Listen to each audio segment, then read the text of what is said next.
안녕하십니까. 네, 저는 성서 모자를 담당하고 있는 김덕재 안드레아 신부입니다. 이번 시간에는 조금 어려울 수도 있지만 그러나 우리가 예언서를 또 바라보는 시각들을 좀 다시 한번 잡아야 된다는 생각에서 이 주제를 가져오긴 했는데요.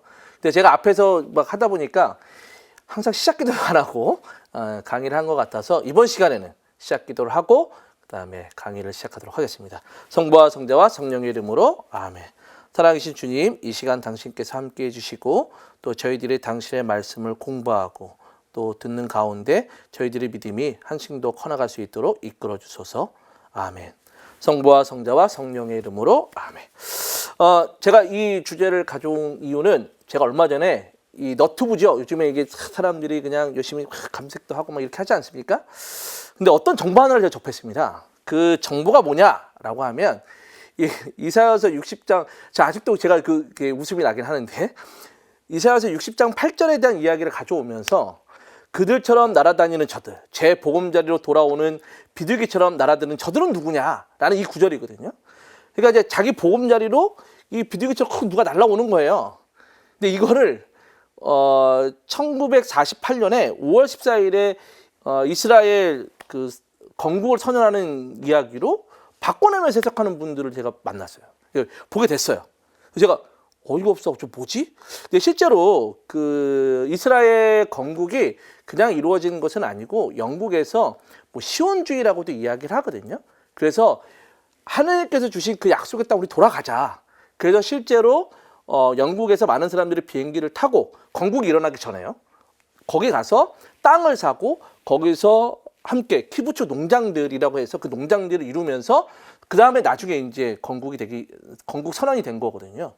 그래서 그 사람들이 주장하는 건 이 이사야서의 요 말씀은 저기 비둘기로 보면 안 돼. 저 비둘기를 비행기로 표현해야 되는 거라는 거예요. 비행기를 담고 있다는 거예요. 그 당시 때 비행기를 모르니까 표현할 방법이 없어서 비둘기로 표현했을 뿐이지 사실 이스라엘의 독립을 예고하고 있는 말씀이 저 말씀이라는 거예요. 제가 예전에 요한묵시록에서 뭐 666을 뭐 바코드, 뭐 일곱 머리 열 뿔은 유럽연합 뭐 이렇게는 얘기 들어봤어도 저걸 저렇게 해석하는 사람은 제가 또 처음 봤어요. 그래서 깜짝 놀랐어요. 그래서 이렇게 다른 방식으로 해석하니까 좀 너무 청문이 없기도 하고 그렇다고 또 한편으로 생각해 보니까 이 하느님의 말씀은 자기 멋대로 해석하네? 라는 생각도 좀 들고 그래서 좀 안 되겠다. 그래서 많은 신자분들이 과연 예언서의 예자를 알고 있는가? 그리고 그리스도교가 이야기하고 있는 그 예언에 대한 이야기, 흐름들을 과연 알고 있을까? 라는 생각이 좀 들었습니다. 그래서 이번 시간에는 하느님의 참뜻이 예언서 안에서 잘 드러나긴 하거든요. 그래서 예언서에 대한 것들을 보려고 합니다. 그런데 그 예언서를 보려면 나중에도 또 제가 말씀을 드리겠지만 그 시대적인 상황들을 제대로 알지 않으면 사실 예언서를 해석하기가 그게 쉽지는 않습니다. 그래서 제가 그 당시 때 시대적인 상황들을 정확하게 일일이 다 설명드리기에는 사실 이 1시간 갖고 모자랍니다. 그렇기 때문에 제가 그거를 예언서 전체를 설명드리는 건 아니고 그리스도교 안에서 또 안에서 바라보는 예언의 어떤 시각, 예언서의 시각들을 중심으로 해서 좀 설명드리고자 합니다. 자, 제가 구원의 역사 하면서 제가 우리나라 언어는 그 표의 문자가 아니라 표음 문자라고 제가 말씀드렸어요. 똑같습니다. 예언도 마찬가지예요. 예언도 예언이라는 것을 이 두 글자로 그냥 얘기하면 이게 사전 찾잖아요. 그럼 두 글자가 검색이 됩니다. 그 첫 번째가 즉 미래 예자와 말씀어를 써서 미래에 일어날 일들을 미리 예측하는 게 예언이라는 게 있고요. 또 하나는 맡길 예예요. 맡겨져 있는 말씀을 전하는 예언이라는 이 두 단어가 사실 나옵니다. 그런데 예언서, 특히 예언자들이 이야기했던 예언들은 첫 번째 거일까요? 두 번째 거일까요? 네, 두 번째 거입니다. 죄송한 이야기지만 첫 번째 게 아니라는 데 있습니다. 그런데 많은 사람들이 첫 번째 거로 해석하는 경우가 있고 아까 제가 말씀드렸던 것처럼 앞에 이사야서 60장 그 내용들을 원래 비둘기 비행기라는 표현이 없어서 비둘기를 표현했다. 이런 사람들은 이 예언자의 말씀은 뭘로 해석한 거겠어요? 첫 번째, 미래 예자로 해석한 거거든요. 그렇지만 그렇지 않습니다. 참고로 말씀드리면. 어떻게 보면 이 예언, 우리가 갖고 있는 카톨릭 신앙 안에서의 예언은 미래를 알아맞추는 이야기가 아니라 사실은 맡길예, 하나님의 말씀, 맡겨진 하나님의 말씀을 전한 것, 그것이 카톨릭 신앙에서 보고 있는 예언입니다. 자, 그렇다면 이 예언자란 인물들의 어떤 이야기를 통해서 오히려 좀 더 예언은 이런 거였구나 라는 것을 좀 알 수가 있겠는데요.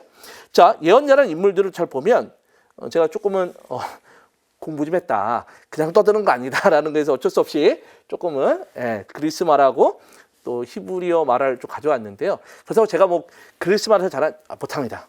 히브리어 그렇지 않습니다.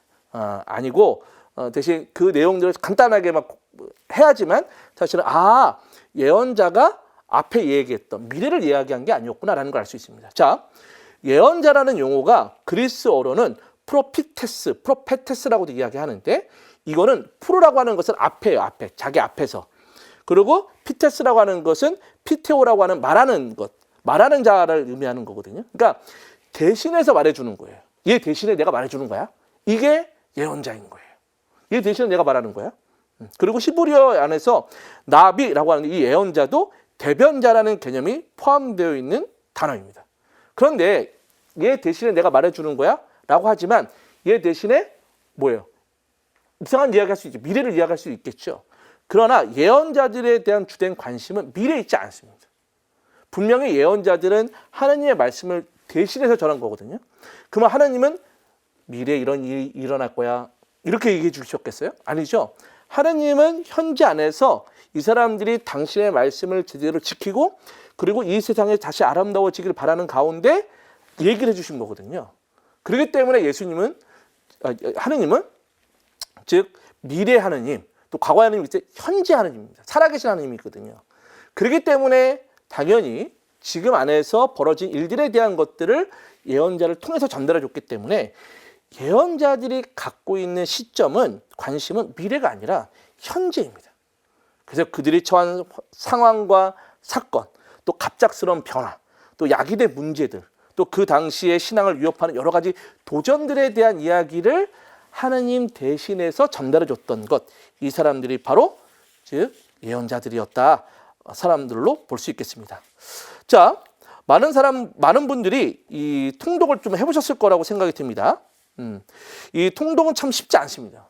특히 어떻게 보면 창세기를 읽다 보면 그나마 뭐 창세기 좀 읽을만 하지만 또 탈출기를 넘어가면 탈출기부터 우리들을 어렵게 만드는 것이 바로 계약에 대한 이야기입니다. 그래서 뭐 탈출기 20장 이후로부터 어떤 뭐 이렇게 뭐 계약이 나오고 막 이런 여러 가지 것들이 있거든요.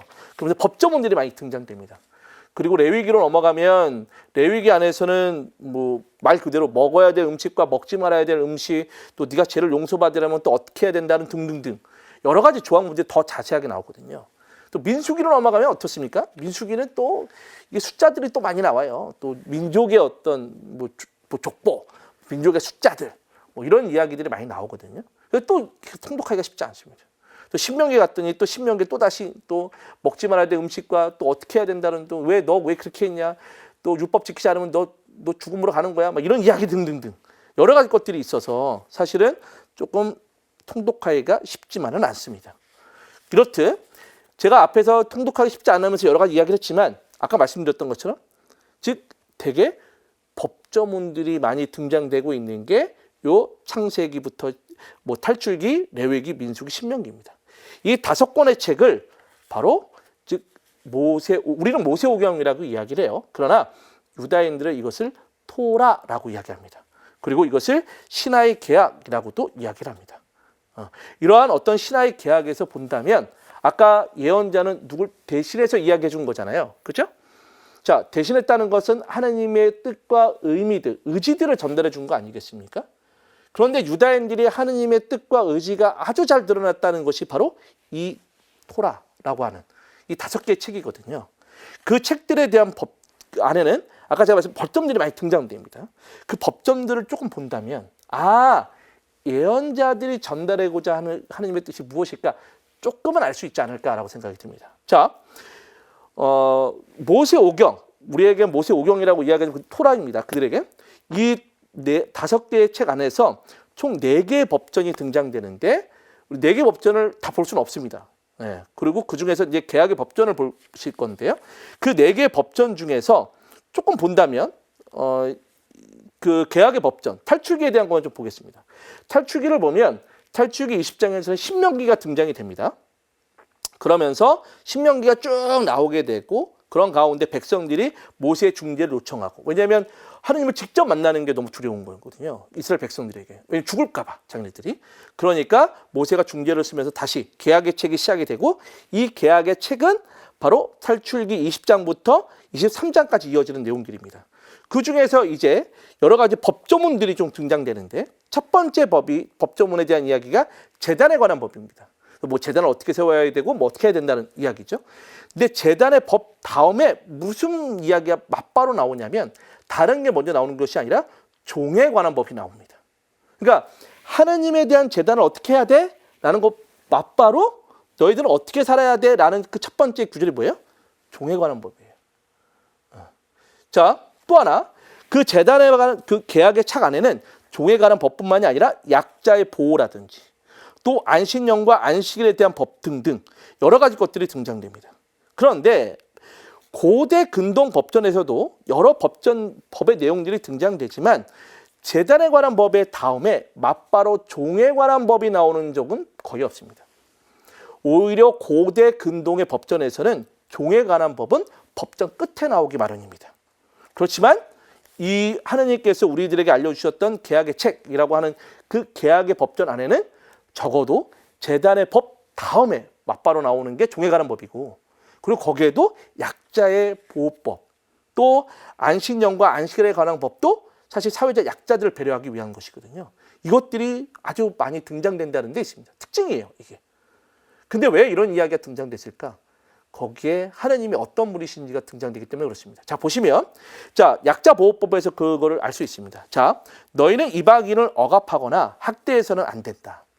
자, 너희도 이집트 땅에서 이방인이었다.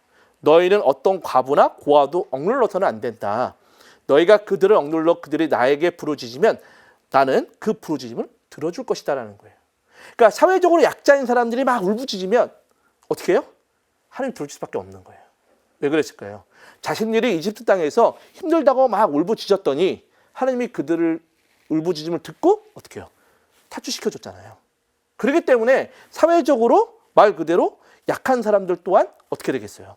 당연히 하나님이 울부짖으면 들어줄 수밖에 없기 때문에 이들에게는 하나님을 찬미하고 제사를 지내는 이 제단의 법 다음에 맞바로 더욱더 하나님께 축복을 받기 위해선 사회적 약자들을 먼저 보호할 수 있어야 되는 것이 가장 먼저 나오게 된 겁니다. 왜? 그들이 울부짖으면 자신들이 벌받을 수 있으니까요. 자, 그러나 과연 그렇게 되었을까요? 과연 이러한 이 계약의 법전에 나와 있는 대로 이스라엘 백성들이 잘 살았을까요? 지금도 잘 못 살고 있는데 못 살았겠죠. 맞습니다. 자, 신경에서는 우리 성경에서는 여러 가지 어떤 바알 신이라든지 몰록의 신, 이런 여러 가지의 우상 숭배를 했던 신들에 대한 이름들이 많이 등장됩니다. 특히 바알 신 같은 경우는 이 풍요를 불러들이는 신이에요. 그래서 이제 풍요를 이렇게 뭐랄까요? 가져다 주기를 원하는 그 신들이고, 그래서 이 바알 신전에서의 제사 방식은 풍요를 부르는 것이기 때문에 약간은 뭐랄까요? 성적인 어떤 내용들이 이 제사 안에 들어가 있습니다. 왜냐하면 이런 거죠. 우리도 그런 문화들이 좀 갖고 있긴 한데, 자, 하늘은 뭐죠? 남자라고 이야기를 합니다. 땅은 여자. 그래서 하늘에서 뭐가 내리면, 비가 내리면 땅에서 뭐가 나요? 생명이 솟아나잖아요. 생명이 곧 풍요인 거거든요. 사실은 그 당시 때. 그렇기 때문에 당연히 바알 신전 안에서는 남자와 여자가 성교행위를 하는 것이 그런 바알 신전에서의 제사의 방식이었습니다. 그런데 이 바알 신을 섬기는 것도 문제지만 더욱더 성경에서 문제가 됐던 것은 몰록 신입니다. 이 몰록 신에 대해서 아주 여러 가지 이야기가 등장되는데, 몰록은 아마 전쟁을 승리하기 위한 신이었던 걸로 보여요. 실제로 그 로마의 어떤 역사가가 써놓은 책에서도 뭐 카르타고 뭐 전쟁 안에서 사실 카르타고인들이 뭐 이 몰록 신에게 어린 아이들을 바쳤다라고 자신의 전쟁의 승리를 위해서 아이들을 바쳤다, 300명의 아이들을 바쳤다라는 기록도 있기도 하거든요. 그런 걸 본다면 몰록은 전쟁 승리를 위해서 하층민의 어린 아이들을 바쳤던 신이 아마 몰록이지 않을까라고 추정해 볼 수 있습니다. 이것을 레위기나 예레미야에서도 볼 수 있어요. 자, 보시면 예레미야의 18장을 보면 너희는 너희 자식을 몰록에게 희생 제물로 바쳐서는 안 된다. 그리고 레위기의 또 다른 부분에서도 누구든지 이스라엘 자손에 속한 사람이든 이스라엘에 머무는 이방인이든 제 자식을 몰록에게 바치면 그는 사랑을 받아야 한다는 거예요. 그러니까 실제로 저런 행위가 있었기 때문에 성경에 쓰여 있었겠죠. 마찬가지입니다. 근데 왜 그랬을까요? 이게 약간 무속신앙의 어떤 뭐랄까 흐름과 약간 비슷하긴 한데 왜 드라마 같은 거 보시면 여러분들이 그런 얘기 많이 등장되잖아요. 정성이 부족해. 그죠? 점괘가 잘 안 나오면 정성이 부족해. 그러니까 무속신앙의 개념 안에서는 이 신이 좋아할 만한 합당한 예물이나 합당한 무언가를 바치면 당연히 좋은 걸 내려줘야 하는 거예요. 그게 이 무속신앙의 어떤 무속 종교 안에서의 흐름이에요. 그러니까 항상 뭐 정성이 부족해 이 얘기가 나오는 거거든요. 그러니까 몰록에게는 최고의 선물이 뭐겠어요? 아이를 바치는 거라고 생각했던 거예요. 그래서 그런 아이들을 바쳤다는 겁니다. 그것뿐만인가요? 예레미야서를 잘 보면 자 그놈의 벤 흰놈 골짜기에 바알의 산당을 짓고 저희 아들 딸들을 몰록에게 제물로 바쳤다라고 이야기를 합니다.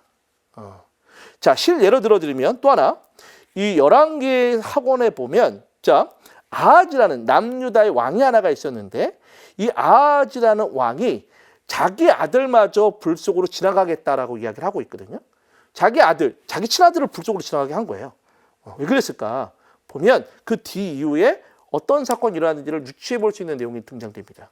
자, 열왕기 학원 16장 5절에 보면 아람 임금 르친과 이스라엘의 임금 르말랴의 아들 페카가 예루살렘으로 치고 올라와서 아하즈를 포위했다는 거예요. 그러니까 어떻게 되겠어요?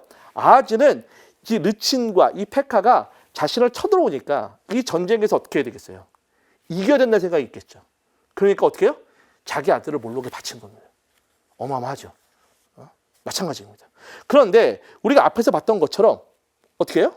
하느님은 사회적인 약자를 뭐 해야 돼요? 보호해야 되는데도 불구하고 우상 숭배자들은 어떻게 해요? 사회적 약자인 어린아이를 막 갖다 바치고 있는 상황이 벌어지는 것이죠. 또한 그뿐만이 아닙니다. 이사야서에 대한 첫 대목도 어떻게 시작되는지 잘 보십시오. 이사야도 이 첫 대목에 거짓 경신례와 참된 경신례에 대한 이야기를 즉 사람들에게 전달해주고 있습니다. 자, 소돔의 지도자들아 주님의 말씀을 들어라 라고 이야기를 하면서 나는 이제 순양의 번제물과 살찐 짐승의 국기름에는 물렸다예요. 황소와 어린 양, 순 염소의 피도 나는 싫다는 거예요. 더 이상 헛된 제물을 가져오지 마라 라고 이야기를 하고 그 안에서 어떻게 해야 될지를 보여주는데 자 너희 자신을 씻어 깨끗이 하여라. 내 눈앞에서 너희 악한 생실들을 치워버려라. 악행을 멈추고 선행을 배워라. 공정을 추구하고 억압받는 일을 보살펴라. 그리고 더 중요한 거죠. 고아의 권리를 되찾아주고 과부를 두둔해 주라는 겁니다. 결국 예언자들은 하나님의 뜻을 전달했는데 그 뜻은 어떤 뜻이에요? 너 부귀와 영화를 위해서 아이를 갖다 바쳐라? 아니면 너의 어떤 그 부를 위해서 하층민들을 착취해라? 그러지 않는 거죠. 아까 우리가 그 법전에서 즉 개약의 법전에서 봤던 것처럼 하나님을 경배하는 모습들은 즉 뭘로 드러나야 되냐면 내 이웃에게 약자를 보호하는 것 그리고 종을 어떻게 잘 대해주는 것 종이 자체가 사회적 약자 아니겠습니까? 그 사람들을 어떻게 대해주느냐에 따라서 사실은 이 사회나 또 하나님께서 원하시는 방식의 참된 제사라는 것을 이야기해 주는 것이었던 게 바로 예언자들이 했던 일인 겁니다. 마찬가지입니다. 그런데 이렇게 사회적으로 약한 이들을 누가 사실 했었어야 되느냐면 왕과 사제가 했었어야 되는 겁니다. 특히 왕이 했었어야 되는 거예요. 근데 왕은 그렇게 했을까요? 그렇지 않습니다.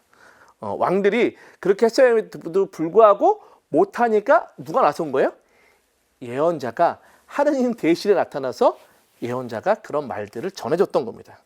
그래서 이스라엘의 예언자들은 좀 독특하게 하느님을 충실히 섬기는 태도가 임금에 대한 충성보다도 중요하다고 생각한 설교들을 너무나도 많이 합니다. 그리고 그래서 나탄이 다윗 임금을 비난하거나 또한 엘리야가 북왕국을 공격하는 것처럼 자기 나라를 비난하는 예언의 신탁들이 너무나도 많이 등장되고 있고, 이러한 어떤 신탁, 즉 왕을 공격하고 또 그 당시의 지배층을 공격하는 이러한 신탁들은 고대 문헌에서 잘 드러나고 있지 않습니다. 오로지 성경에서만 잘 드러나고 있습니다. 왜냐하면 이스라엘 외곽 지역의 예언자들은 별의 움직임을 좀 보거나 또 세상의 여러 가지 어떤 징조들을 통해서 뭘 예측하는 게 중요하냐면, 즉 미래를 예측하는 게 되게 중요합니다. 초점이 맞춰져 있습니다. 왜냐하면 이 사람들은 궁정 예언가들이라고 이야기하는데, 궁중에서 이 궁중에 있는 사람들, 지도층들이 잘 사는 것이 그 백성들을 잘 사는 것이고 국가를 부강하게 만든다고 생각하기 때문에 미래의 어떤 일들이 일어날 것 같으니까 이거를 애초에, 즉 멸망의 징조가 있다면 그 징조를 피하기 위해서 어떻게 해야 되고, 또 미래에 어떤 좋은 징조가 나타나기 위해서는 어떻게 해야 되고, 이러한 것들을 했던 게 궁중에 있었던 예언가들이었고, 이 사람들은 주로 즉 우상 숭배자일 뿐만 아니라 말씀드렸던 즉 어떤 예언의 말씀들을, 하나님의 말씀을 전했던 이들이 아니었다라고도 볼 수 있는 겁니다. 그거에 비해서 이스라엘 백성, 이스라엘의 어떤 예언자들은 말씀드렸던 하나님 대신해서 말씀하는 것이기 때문에, 또 하나님의 의지는 약한 자를 보호하는 것이기 때문에 약한 자의 보호가 약해지거나 또는 여러 가지 착취가 일어나거나 이런 것들이 있다면 하나님 대신에 나타나서 왕에게 또 지도층에게 그러면 안 된다라고 이야기했던 게 당연히 이스라엘 백성, 이스라엘의 어떤 예언자들이라고 볼 수 있겠습니다. 그래서 이스라엘의 예언자들은 권력가로부터 많은 핍박을 받았습니다. 특히 엘리야는 즉 이사벨, 그 당시 때 아합이라는 왕의 부인이거든요. 근데 이 이사벨이라고 하는 사람은 페니키아인입니다. 그러다 보니까 바알 신을 섬기던 여인이에요. 그러다 보니까 자기 주변에 바알 신을 섬기는 사제들이 되게 많았습니다. 그리고 실제로 그래서 엘리야는 카르멜산에서 이 바알을 섬기는 이 예언자들과 단판을 져서 그들을 싹 다 죽이는. 그러다 보니까 어떻게 돼요? 내가 섬기던 이사벨 입장에선 내가 아끼던 사제들이 죽었잖아요. 그러니까 누굴 핍박하겠습니까? 엘리야를 핍박하겠죠. 그래서 엘리야가 시나이 산으로 도망을 가기도 합니다. 이런 식으로 핍박이 일어나고요. 또한 이사야는 즉 아하즈가 신탁을 좀 받아들이지 않았어요. 아하즈 왕이 있었는데 그 왕이 이사야의 어떤 신탁을 받아들이지 않자 당연히 이사와의 어떤 그 대립 관계가 놓이게 되니까 잠시 어떤 신탁을 중단하기도 했습니다. 또 예레미야는 되게 재밌는 게 예레미야는 더합니다. 예레미야는 이사야보다 더하고, 예레미야는 독신의 글을 통해서 고독의 삶을 살았을 뿐만 아니라 저 그림에서 잘 보시는 것처럼 이렇게 고독한 표정을 짓고 있잖아요. 마찬가지입니다. 기존의 질서를 거부했고 또 다른 사람들과는 좀 단절된 모습을 살면서 즉 동포들과 친척 고향 사람들에게까지 거부를 당했던 예언자가 바로 예레미야입니다. 특히 예레미야서 28장은 거짓 예언자 하나냐와 예레미야의 대립을 잘 볼 수 있는데, 한쪽은 거짓을 이야기하지만 예레미야는 진실을 말하는 가운데 결국 백성들의 미움을 사는 게 예레미야입니다. 그러면서 예레미야는 나중에 예레미야의 얘기가 맞게 되다 보니까 그거를 시기한 어떤 많은 사람들이 그 사람을 이집트로 데리고 가서 어떻게 죽었는지를 모릅니다. 결국 이스라엘 백성의 예언자들은 미래를 예측하는 것이 아니라 오히려 하느님 대신해서 이 사회가 어떻게 아름답게 돌아가야 하는지, 또 아름다운 모습은 사회는 어떤 모습인지를 명확하게 전달해 주면서 결국 순교의 길을 갔던 게 이스라엘 예언자다라고 볼 수 있겠습니다.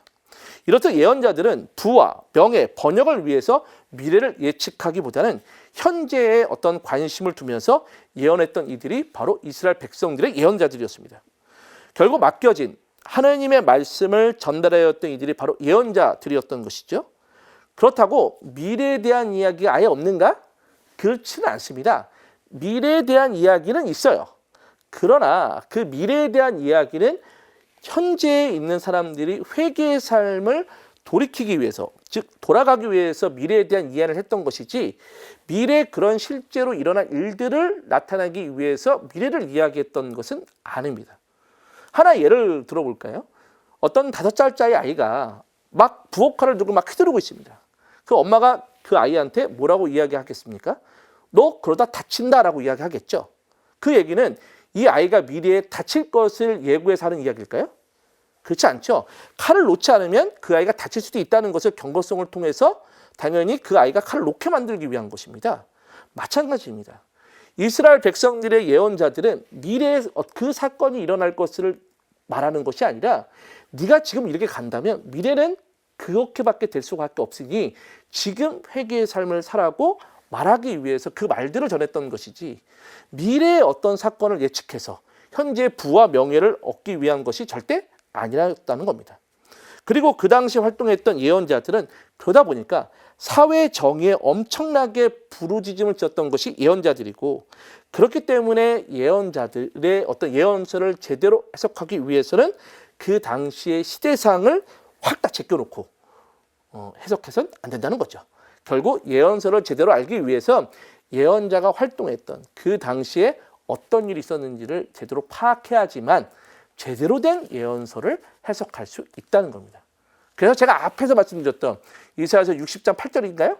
그게 무슨 뭐 미래의 그 사건을 해석하는 건 예언서의 예자도 모를 뿐만 아니라 사실 예언서를 제대로 공부도 안 한 사람들이 그런 이야기를 할 수 있다라고 볼 수 있겠죠. 그렇기 때문에 예언자들은 명확합니다. 죄를 보여주는 겁니다. 죄. 그래서 이스라엘의 어떤 사람들에게 너 죄 있어 라고 했다는 것은 너 율법을 지키지 않았어, 너 잘못 살았어, 이 얘기를 하는 게 아닙니다. 여기서 죄라고 하는 것은 하나님이 없이 삶, 하나님이 없는 삶, 하나님이 없어도 돼. 그런 삶에 대한 것들을 명확하게 보여주는 거 아니야. 하나님이 있어야 돼. 그리고 그 하나님은 바로 내 이웃, 약한 이들을 보호하는 거야 라는 거예요. 그걸 하지 않았다면 말 그대로 죄가 있기 때문에 그걸 보여줬던 것이고 또 하나 자신이 하나님이 되려고 하는 삶, 그것에 대해서 명확하게 보여주면서 너는 하나님을 믿는 것이 아니라 네가 하나님 되려고 그러네? 라고 이렇게 하면서 죄를 보여줬던 사람들이 바로 하나님입니다. 그래서 하나님이 아니라 제 자신 때문에 착한 일을 했다면 어떻게 돼요? 예언자에게 신다라고 비판을 받는 겁니다. 또 하나님의 영광을 돌리는 일이 아니라 자신에게 영광을 돌리기 위해서 일을 했다면 또 예언자들에게 비판을 받는 거겠죠. 또한 어떤 율법을 그러니까 법을 잘 지키는 것 또한 이 법을 그냥 의무감으로 지키는 것으로 이야기한다? 그것 또한 문제가 있는 거죠. 그런 것들에 대한 부분들 안에서 이 타성에 젖어서 겉으로만 하나님을 섬기는 그들에게 예언자들을 죄를 보여줌으로써 그들을 고발했고 그 고발을 당한 후에 그들은 비로소 자신에게 문제가 많다는 것을 깨닫고 회개하는 마음으로 돌아가도록 하는 것, 이것이 바로 예언자들이 했던 일들입니다. 또한 하나님에 대한 신앙과 헌신은 즉 수직적인 관계예요. 내가 하나님을 잘 섬기고 하나님께 잘 찬양을 드리고 또 하나님의 말씀을 잘 듣고 수직적인 관계이긴 하지만 이 수직적인 관계는 어떤 모습으로 수평적인 결과로 드러난다는 겁니다. 결국 화려하기만 한 성전 대신 약자를 막 괴롭히는 것. 이렇게 했다면 하나님께 아주 호되게 혼날 수 있는 것이죠. 화려한 성전이 지어졌다면 그만큼 내 주변의 약자도 똑같이 보호할 수 있어야 한다는 겁니다. 그렇다면 이렇게 간략하게 이스라엘 백성들에게 죄를 어떻게 보여줬는지 좀 간단하게만 좀 보도록 하겠습니다. 자, 아모스와 호세아 예언사가 활동했을 때는 북왕국의 세태와 몰락입니다. 근데 이 북왕국의 이스라엘의 어떤 세태와 몰락인데 여기서 북왕국이라 하니까 북왕국 이스라엘 하니까 뭐야? 라고 생각할 수 있겠지만 나중에 솔로몬 이후에는 남유다와 북이스라엘로 갈라집니다. 그래서 북이스라엘은 갈릴레아 지역이라고 생각하시면 돼요. 갈릴레아 지역에 유다 야곱의 지파 12지파 중에 10개의 지파가 섞였다라고 하는데 갈릴레아 중심으로 한 그래서 여러분들 성경에 보면 이 사마리아인들이 사실은 북쪽에 있는 이스라엘 사람들입니다.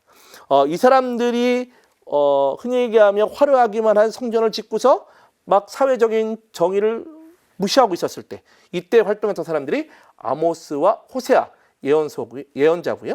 그 다음에 남왕국 예루살렘을 중심으로 해서 뭉쳐져 있는 겁니다. 여기가 이제 유다 민족 사람들인데 이 사람들 또한 하나님의 말씀을 제대로 지키지 않았기 때문에 여러 가지 이야기들 하는데 그것이 바로 이사야서, 미카, 나홈, 스바냐, 하박국, 예레미야서 등등이 있습니다. 근데 이 첫 번째와 두 번째 때는 사람들이 사회적 정의들을 잘 지키지 않았어요. 그러니까 어떻게 되겠어요?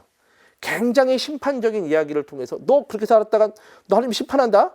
지금 너 생각이나 생활을 바꿔?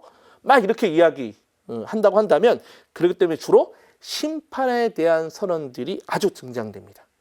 너 그렇게 했다가 큰일 나? 너 심판받아? 이런 이야기인 거죠. 근데 실제로 북이스라엘과 남유다가 진짜 멸망합니다. 멸망하면 어떻게 되죠? 그 사람들한테 너 그러니까 너 심판 받은 거야. 이렇게 예언자들이 했을까요? 그렇지 않죠. 우리 하나님은 이스라엘 백성들을 이집트라는 땅에서 구해내신 분이신 거죠. 그렇기 때문에 그들에게 쌤통이다 심판받아 이 얘기할 수가 없었던 겁니다. 오히려 더 그 절망에 빠져 있는 그들에게 오히려 희망의 예언들을 통해서 그들을 다시 하나님께 돌려주는 것, 하나님께 돌아가도록 만들어주는 것. 그것이 예언자들이 했던 역할이었던 겁니다. 그 예언자들이 에제키엘, 제2 예언자, 이사야서, 그 다음에 다니엘서 등등이 있습니다. 그리고 또한 이제 유배해서 너무 이렇게 고통을 당했는데 이제 고생이 끝났고 이제 다시 돌아와서 다시 행복의 시간을 찾으려고 했어요. 근데 그 행복의 시간을 찾는 와중에 인간의 마음은 그렇죠. 그죠? 그 하나님께 감사드리다가도 어느 순간에 잘못된 길로 가지 않습니까? 마찬가지입니다. 유배를 끝냈고 귀환의 공동체가 처음엔 잘 살았지만 갈수록 잘 못 살게 되는 상황이 벌어지는 거죠. 그래서 처음에 잘 살고 있었을 때는 그런 희망에 대한 메시지가 전달되다가 나중에 또 다시 또 화려하기만 성전을 짓고 또 여러 가지 약한 일들을 핍박하니까 당연히 심판에 대한 이야기들. 그래서 심판 신탁과 구원 신탁이 동시에 등장되는 이러한 과정들을 겪었던 게 바로 이러한 어떤 예언서의 어떤 흐름이다라고 볼 수 있겠습니다. 그렇기 때문에 예언서는 그 당시의 시대적 상황들을 싹 빼고 오히려 그 예언의 말씀에만 집중을 한다면 그 말씀을 조금은 알아듣지 못하지 않을까. 모르겠어요. 제 개인적인 생각입니다만 그래서 시대적 배경이 되게 중요하다라는 것을 말씀드릴 수 있겠습니다. 또한 예언자들은 사회적 혁명가였던 예언자들입니다. 그래서 가난한 이들이 부자의 착취로 고생할 때 그들에 대한 지대한 관심을 보여줬던 사람들이 아모스서, 예레미야, 또 이사야서, 에제키엘 등등이 있고요. 그래서 아모스서에서 이렇게 이야기합니다. 자, 그 당시의 상황을 나타내주는 구절들이 있는데요. 보면 이런 겁니다. 이스라엘 세 가지 때문에 또 네 가지 때문에 나는 처리하지 않으리라. 그들이 빚돈을 빌미로 무지한 일을 팔아넘기고 신 한 켤레를 빌미로 빈곤한 일을 팔아넘겼기 때문이다. 그들은 힘없는 이들의 머리를 흙먼지 속에다 짓밟고 가난한 이들의 살 길을 막는다. 또 제단마다 그 옆에 저당 잡은 옷들을 펴서 드러놓고 벌금으로 사들인 포도주를 저희 하나님 집에서 마셔야 된다는 거예요. 결국 어떻게 보면 착취가 이루어졌다는 것을 명확하게 보여주고 있다고 볼 수 있겠습니다. 그래서 아모스 예언자는 이렇게 이야기합니다. 자, 너희가 나에게 번제물과 복식제물을 바친다 하여도 받지 않고 살찜 증신들을 바치는 너희 친교제물도 거들떠보지 않겠다는 거예요. 왜? 착취로 이루어진 제물들이니까요.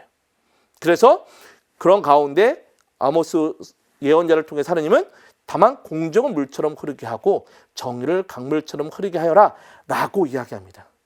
결국 예언자들은 하나님의 의로움의 잣대로 이스라엘을 심판할 것이라고 선포하면서 이스라엘이 이 사회의 가장 약한 이들, 곧 고아와 과부와 이방인들을 어떻게 대하느냐에 따라서 하나님은 그들을 심판할 것이라고 명확하게 전달했던 게 예언자들이고, 이것이 나중에 신약성경에서도 마태오복음에서는 내 형제들이 가장 작은 이들 가운데 한 사람에게 해준 것이 바로 나에게 해준 것이다 라고 하면서 최후의 심판에 대한 이야기를 통해서 예수님의 말씀 안에 그 의지들을, 또 하나님의 의지들을 잘 담아내고 있다라고 볼 수 있겠습니다.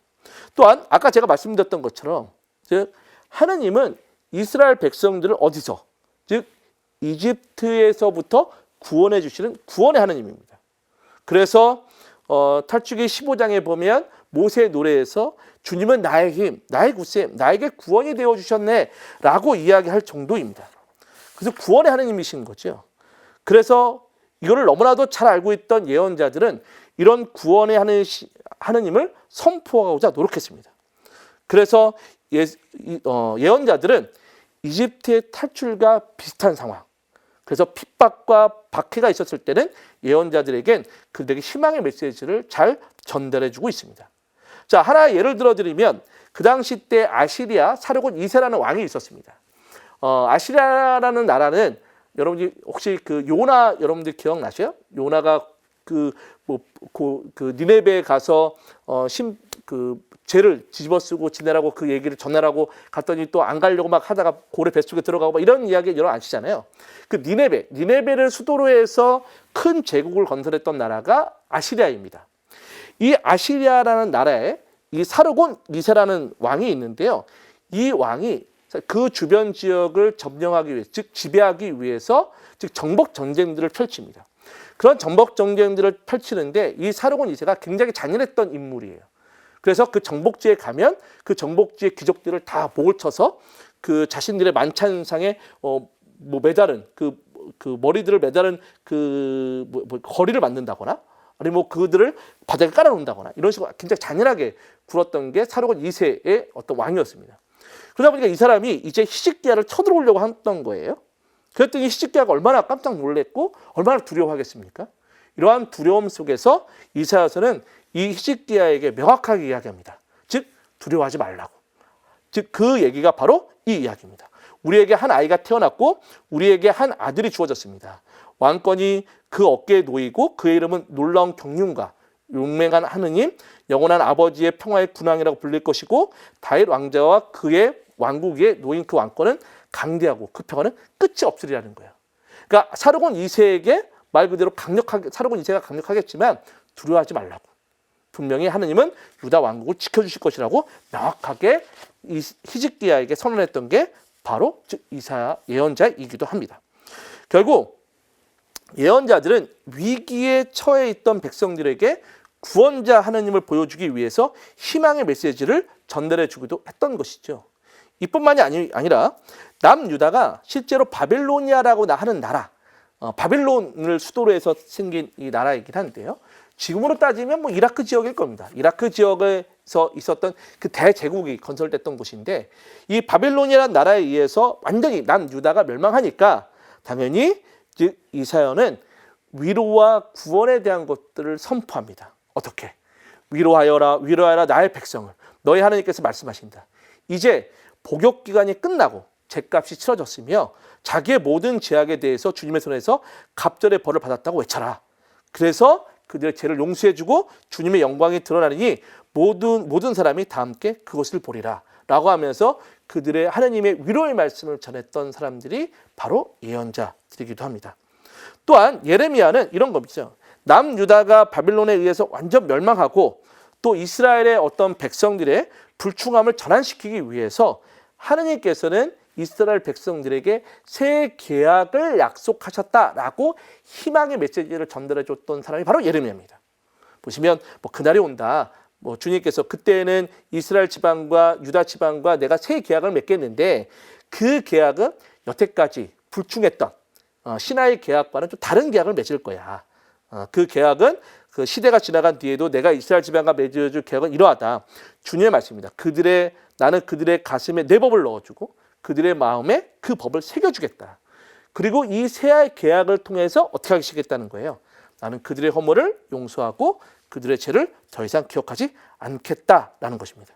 그것이 제가 앞인가요? 하여튼 앞에 그 그리스도인들의 어떤 신앙에 대한 것들을 말씀드리면서 이러한 어떤 새 계약에 대한 중개자가 바로 예수 그리스도가 되고 이 새 계약의 약속을 성취한 이들이 바로 그리스도인이 되었다라고 제가 말씀드린 적이 있습니다. 그렇기 때문에 우리 안에서는 마찬가지로 이 예레미야의 이 계약이 예수 그리스도 안에서 성취된 거잖아요.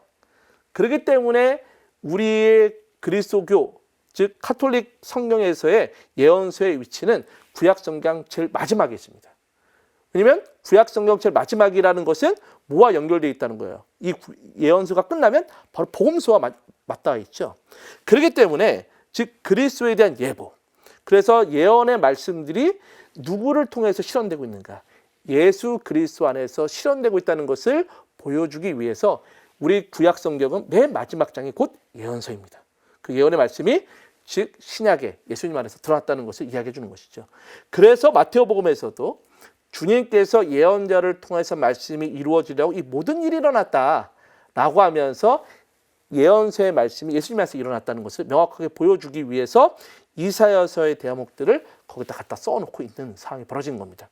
그래서 그리스도에 대한 예고가 이제 우리 안에서 이루어지고 있다는 것을 나타내주고 있다라고 볼 수 있겠습니다. 자, 그래서 예언서에서는 미래의 이야기가 아니라 예수님 안에서 사실은 실현된 이야기고, 즉 우리 안에서는 성취된 이야기가 바로 예언서에 대한 이야기다라고 볼 수 있겠습니다. 그래서 복음서에서는 예수님에 대한 생애를 이야기할 때 자꾸 그 구약 성경에 대한 내용들이 예수님 안에서 성취되었다는 것을 잘 이야기해 주고 있습니다.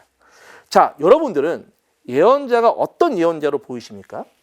미래를 예측하는 예언자로 보이십니까? 아니면 즉 현재 하나님의 말씀을 충실히 전했던 예언자로 보내십니까? 성경에 나타난 예언자는 분명 하나님의 맡겨진 말씀을 전한 예언자입니다. 그래서 현재의 삶에 충실했고 그 당시를 살아갔던 하나님의 백성들에게 참된 하나님의 모습을 보여줬던 이들이 바로 예언자들이었습니다. 그러기 위해서는 때로는 무서운 심판의 이야기를 통해서 그들이 회개의 길로 들어서도록 만들었고, 또 그들이 현실의 핍박과 고난 속에서 좌절하고 있을 때 오히려 그들에게 희망의 메시지를 전달해 주면서 이들이 다시 하나님에 대한 구원의 사건을 다시 회상하기를 바랬던 게 바로 그 예언자들입니다. 그래서 예언서는 그 당시의 시대 상황을 염두에 두지 않고 임의대로 해석한다면 엄청난 오류에 빠질 수밖에 없는 게 예언서입니다. 그런데 가끔가다 보면 우리는 그런 풍토에 살고 있죠. 뭐 무당, 그죠? 또 철학관도 있고, 또 요즘에 뭐 따로 그 사주도 있더라고요. 뭐 따로 무슨 뭐 점도 있더라고요. 그다음에 무슨 애정운도 있고. 어찌 보면 무속 신앙에 빠져 있는 현실의 어떤 모습 안에서 이 예언서를 본다면 그 예언서는 아마 즉 맡겨진 하나님의 말씀을 전달해 준 것이 아니라 오히려 미래를 예측해 주는 예언서로 비춰질 수도 있다는 겁니다. 어찌 보면 무속 신학에 노출된 이들에게는 즉 예언자의 말씀은 마치 미래를 알아맞추는 말씀처럼 들릴 수도 있겠습니다. 그러나 앞에서 봤던 것처럼 즉 예언자들은 이런 무속적인 신앙들을 없애기 위해서 가장 노력했던 인물들이 예언자들입니다. 아까 몰록 보셨잖아요. 몰록에 대한 어떤 부분 안에서 그 전쟁에 승리하기 위해서 어린아이까지 갖다 바치는 얼마나 잔인한 일들이 벌어지고 있겠습니까? 마찬가지입니다. 지금도 마찬가지죠. 가끔가다 보면 그 무속신앙 때문에 말 그대로 그 아이를 병원에 놔두지도 않고 그 아이를 학대하는 장면들도 나타나게 되고 여러 가지 것들이 벌어지고 있습니다. 그래서 어찌 보면 오히려 미래를 예측하는 예언자로서 미래를 예측하는 것으로 예언서를 바라본다면 하나님의 말씀을 전했던 예언자들의 노고는 헛된 것이라고 볼 수 있겠습니다. 또한 예언자들은 개인적인 복락이라든지 또 전체주의적인 어떤 국가의 어떤 복락을 위해서 예언한 인물들이 절대 아닙니다. 아까 제가 말씀드렸던 것처럼 이 어떤 세상의 어떤 권력의 어떤 지향성 안에서 그 예언을 했던 인물이라고 하기에는 예언자들은 오히려 더 그 세상의 권력가들과 치열하게 싸웠던 예언자들이 이스라엘 예언자들입니다. 그리고 또한 예언자들은 오히려 아까 우리가 개혁의 법전에서 봤던 것처럼 하느님을 섬기는 것이 곧 약자를 보호하는 것이랑 맞닿아 있다고 제가 말씀드렸죠. 이러한 것과 마찬가지로 사회적 안에서 사회 정의가 실현되도록 끊임없이 외쳤던 것. 그래서 약자를 보호하고 또 약자를 보호하는 공동체를 복원했던 이들이 예언자들이었고, 또한 예언서들은 내 개인의 복락만을 위해서 받아들인다면 또 문제가 생길 수도 있겠습니다. 분명히 예언자들이 이야기했던 그 복락은 공동체적 복락이기 때문에 그렇습니다. 그 공동체적 복락은 뭐겠습니까? 약자가 존중받고 약자가 보호를 받는 겁니다. 어찌 보면. 그래서 어찌 보면 예언자들이 외쳤던 그 사회는 바로 공동체가 복원되는 건 나만 잘 사는 것이 아니라 모든 이들이 서로 함께 약자를 보호해가는 가운데 그들이 하나가 된 그런 하나님의 참된 실현의 말씀들이 성취되는 그러한 공동체를 꿈꿨던 것이 바로 예언자들이다라고 볼 수 있겠습니다. 그런데 아직도 많은 사람들은 그 예언서를 통해서 자꾸 뭘 보려고 하죠? 아까 제가 말씀드렸던 것처럼 무속신앙에 있다 보니까 자꾸 예언서 안에서 자꾸 미래를 발견하려고 하고 그 미래를 알면서 마치 자기가 무언가를 깨달은 것처럼 느껴지는 이런 신앙들. 그리고 또 하나죠. 제가 뭐라 그러는 건 아니지만 오늘의 운세인 것처럼 뭐 성경을 막 뒤져본다거나 이런 것도 제가 하시는 분들 제가 받기도 했거든요. 참 안타까운 현실입니다. 오히려 예언자들이 이야기했던 것은 너 개인적인 복락이 아니라 네가 하나님께 복을 받았다라고 생각한다면 내 이웃을 돌아보라는 거예요. 그리고 네가 하나님을 찬미한다면 과연 내 주변에 약자가 있는지 없는지, 내가 배려할 수 있는 사람이 누가 있는지 돌아보라고 이야기했던 게 바로 예언자입니다. 결국 예언자들은 즉 하나님의 말씀을 제대로 전했을 것이고 그 제대로 하나님의 말씀의 뜻을 예언서 안에 잘 담아놓았던 게 예언서이기 때문에 우리가 어떤 시각으로 예언서를 보느냐에 따라서 예언서의 말씀들은 달라질 수 있겠습니다. 우리 하나님은 미래 번영을 위해서 있으신 하나님이 아닙니다.